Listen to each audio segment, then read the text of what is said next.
would put the dog down, but we decided that we would see if we could put it to the public and see if we could raise the money.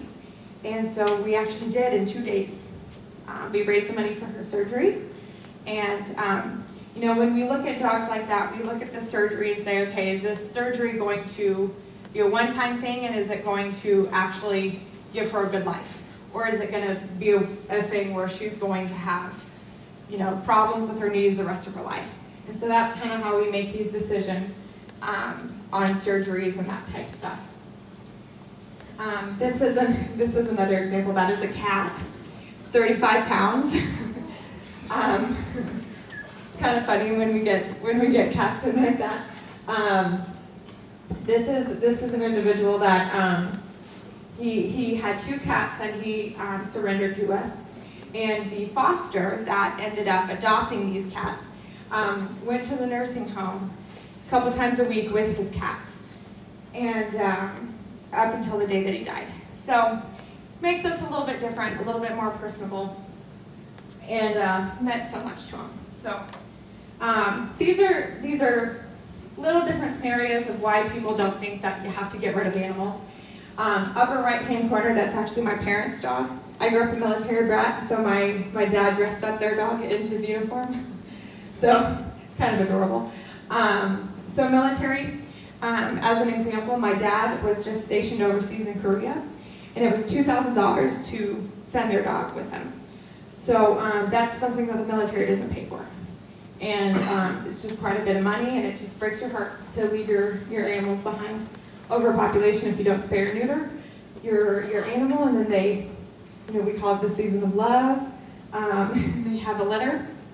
Economy, obviously, and then we've already talked about moving into a nursing home. So this is the facility that we purchased. This is what was previously the Norfolk Hatchery. It's off of 275 on the outskirts of Norfolk. It's about 2,200 square feet, and we are only going to renovate about 5,500 square feet of it. We are going from having absolutely nothing, and so we don't need 2,200 square feet to start off.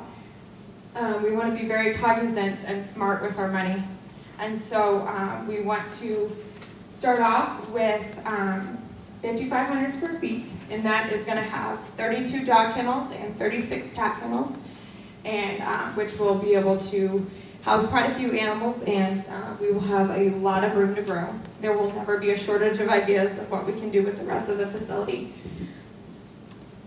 This right here kind of shows you an idea, and if you grab the paper in the beginning, it will show you kind of how we're going to have to phase out the project.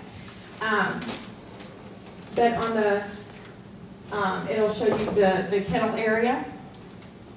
So the dog kennel area and the ADA bathrooms are going to be the first phase of the project that we've already started a couple weeks ago, the construction. The entire project is going to be, our overall project goal is $1.5 million. The first phase is $521,000, and that's just the dog kennel area and the ADA bathrooms. It is amazing how much the HVAC system and the plumbing and the electrical work for a dog kennel area costs, just because of all the regulations that we have to go through. If you've ever walked into a dog kennel area and you smell that heavy, wet dog smell, that's what we want to avoid. We want to make this as comfortable as possible for the animals and as stress-free as possible. We are going to be purchasing raised kennels because it ended up being a little bit nicer and a little bit cheaper than digging into the floors and sloping the floors. And so we are going to be purchasing the raised kennels, which will make it a little bit less smelly and look a little bit nicer. We want to make it last, and we want to make it look nice, and we want the animals to be comfortable. We want this to be something that lasts for a long time, and we want to be able to service this community for a long time. That back room, we want it to be a future community room. You know, ultimately, we want to be able to be as accessible as possible, And, you know, we want to be able to service as wide a range as possible. Let's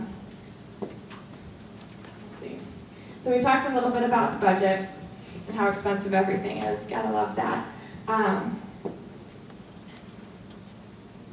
So everyone always asks, you know, how are we going to keep the doors open? You know, we are a nonprofit, so that's always going to be a challenge of ours. But the adoption fees pretty much cover the cost of the animal. We are going to have a, you know, a retail shop. We are going to do the sponsorship programs where you can sponsor a kennel, you can sponsor a pet of the month. But my favorite part of everything is we're going to have different little classes that you can take. If your significant other, or if you are expecting a child, you want to learn how to introduce your newborn baby to your dog or your cat. You know, how are you going to do that? We'll have classes like that. If you want to have a new dog or a cat in the family, you want to learn how to introduce the dogs or the cats together, we're going to have classes like that. If your child doesn't really know how to interact with a dog or a cat, we'll have children's camps that you can get rid of your children for a couple hours every week. And we'll have children's camps like that if they want to get involved in rescue, if they just love animals and they want to pursue a career working with animals, we're going to have children's camps with that. So those are going to be, program fees are going to help us tremendously, I think. But we've always been privately funded, and that's going to help us tremendously. Just private donations are going to always be our primary focus. And you know, after we raise enough money for the building itself, we are going to have a separate goal of the endowment fund. So, but that is pretty much it. So, does anyone have any questions? How can people contact you to make a donation? So my contact information is listed on that piece of paper that I left up at the front, and I do have a stack of my cards at the front as well. So if you do have any questions, I'm that weird Texas number. So you can always call me or contact me there. But we did start renovations a couple weeks ago, and I'm learning way more about construction than I ever thought I would. But we did start renovations, and so we are making headway, but we definitely need more support. So if you do have any questions, feel free to give me a call. Can I ask you something from our part? We have a really tender-hearted police chief, and is there a way that as a city we can pay to have an animal sheltered, or do you want to stay away from? So we, right now, that's a loaded question. You know, right now, we, like in terms of a contract, yeah, that's something that we are definitely considering doing. Right now, we want to get it up.